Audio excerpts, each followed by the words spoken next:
Assalamualaikum warahmatullahi wabarakatuh. Berikut penjelasan 3 ulama Paku Bumi Banten yang masih hidup.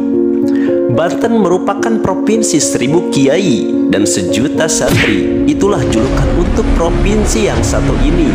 Tak heran jika nama Banten terkenal di seluruh Nusantara, bahkan dunia internasional. Sebab ulama yang masyhur bernama Syekh Nawawi Al-Bantani adalah kelahiran di Serang, Banten, yang sampai detik ini karya-karya kitabnya rutin dikaji di berbagai pesantren hingga universitas dalam negeri sampai luar negeri. Kitab yang termasyhur yang dikaji dan diakui oleh seluruh ulama dunia salah satunya adalah Kitab Syafinah, Kitab Riyadul Badi'ah, Kitab Tafsir Munir, dan lain-lain.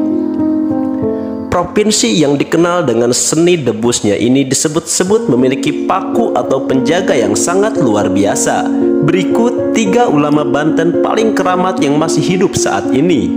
Yang pertama, Abuya Syar'i Ciomas, Banten.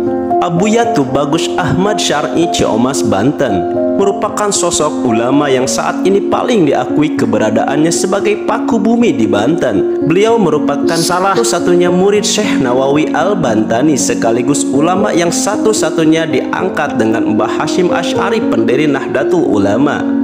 Kini usianya sudah mencapai kisaran 140 tahun. Tentunya sudah sangat sepuh. Ulama yang satu ini sangat jarang dikenali oleh orang-orang umum di Nusantara.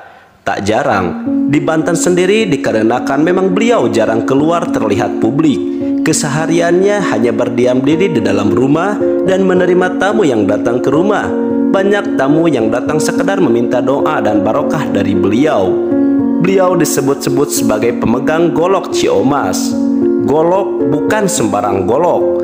Golok yang bukan sekedar golok biasa, tapi golok ini merupakan golok prasejarah yang menjadi wasilah terusirnya orang-orang Baduy saat mereka menyerang Banten. Memang banyak golok-golok Ciomas, tapi itu bukan golok Ciomas beneran. Mungkin ada beberapa orang yang mengisi dengan kalimah-kalimah tertentu pada golok tersebut, tapi itu adalah bukan golok yang sebenarnya.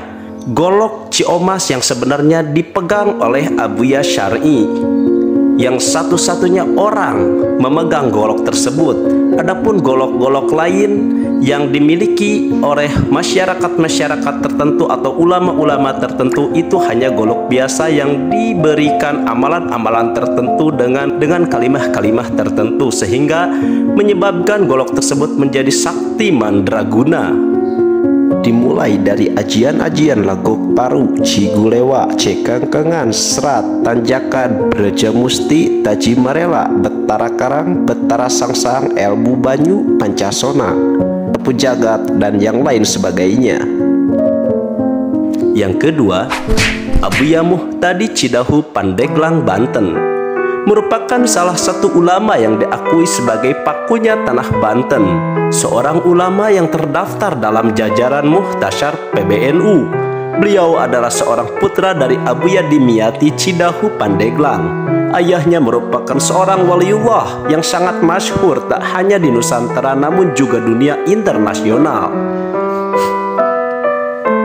Pernah suatu ketika Abuya Dimyati pernah dipenjarakan oleh salah satu partai politik. Namun anehnya, ketika Abuya Dimyati di dalam penjara, semua penjaga lepas yang ada di situ selasa merasakan hal yang aneh seperti muntah-muntah, sakit perut, dan buang air besar terus-menerus. Atas kejadian tersebut, kemudian dalam jangka waktu yang singkat, Abuya Dimyati dibebaskan dari penjara. Pada saat Abuya Dimyati dibebaskan, saat itu juga sembuhlah para penjaga itu dari penyakit-penyakit yang dideritanya. Kita kembali ke riwayat Abuya Muhtadi. Abuya Muhtadi merupakan sosok ulama karismatik yang mempunyai banyak karomah. Banyak murid-muridnya yang secara langsung melihat karomah beliau. Salah satunya yang terkait dengan banjir sekitar daerah Serang belakangan ini yang menghanyutkan banyak korban bangunan, toko besar, dan barang-barang berharga lainnya. Sebelum terjadi banjir besar di Serang, malam harinya Abuya Muhtadi melakukan ritual zikir yang cukup lama. Setelah usai dikira beliau keluar lalu berkata pada orang-orang yang berada di situ, "Banten sudah tidak dapat ditahan lagi oleh saya."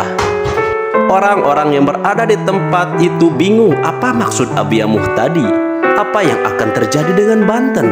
Biasanya kalau Abah berkata seperti itu, tak lama lagi akan ada hal besar yang akan terjadi di tanah Banten. Benar saja, esok harinya sekitar waktu subuh Banten berduka.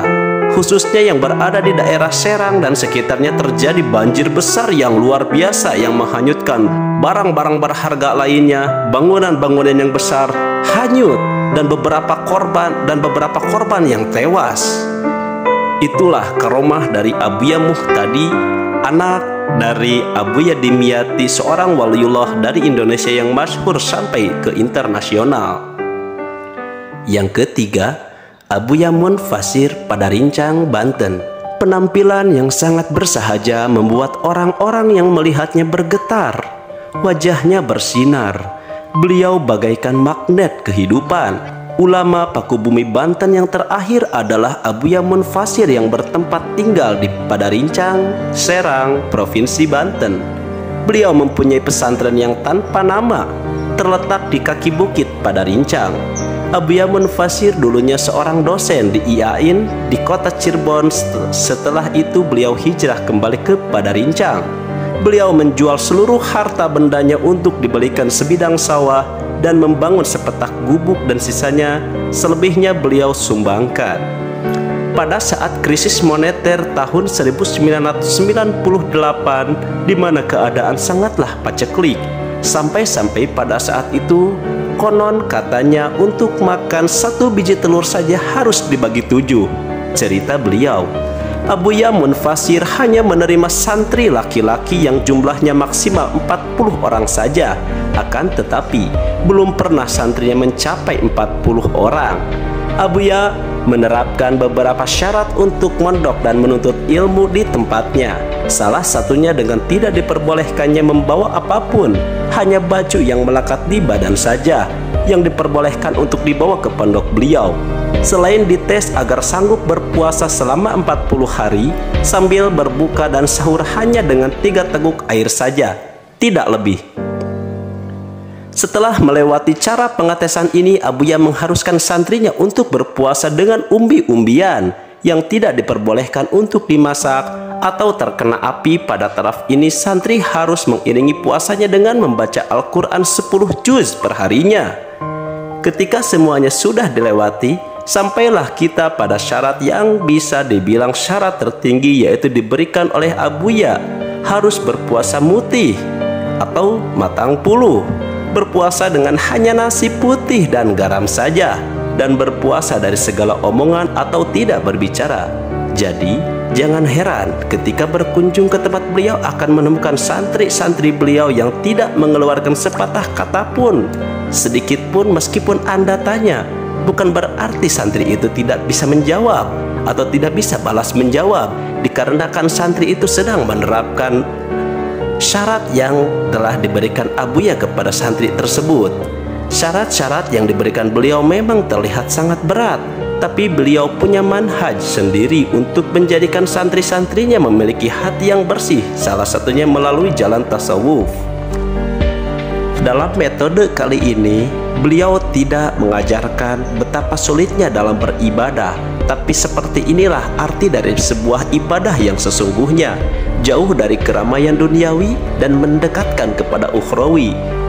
Belajar untuk menahan lapar, belajar untuk merasakan apa yang dirasakan oleh masyarakat-masyarakat kecil. Bahkan anak pejabat pun yang mesantren di beliau syaratnya harus sama, tidak dipilah-pilih apakah dia adalah seorang anak pejabat ataupun anak seorang petani, hukumnya sama dan syaratnya sama. Seperti yang kita ketahui bahwa Allah tidak memilih-milih orang untuk diangkat derajat hanya dari pangkat dan jabatannya saja, Tetapi diselaraskanlah semuanya, bahwasanya di akhirat kelak bukanlah orang yang berpangkat ataupun berjabat yang tinggi derajatnya di pandangan Allah Subhanahu wa Ta'ala, tetapi orang tersebut adalah orang yang tingkat ketakwaan dan tingkat kesebelasan imannya yang begitu kuat dan begitu tinggi. Inilah arti dari sebuah pengajaran tasawuf yang mengajarkan kepada kita untuk senantiasa hidup dengan kesederhanaan dan tidak berlebih-lebihan. Terima kasih kepada para sahabat ahli riwayat yang sudah menonton video ini. Mudah-mudahan bermanfaat untuk para sahabat semua. Semoga bermanfaat. Wallahu a'lam bishawab.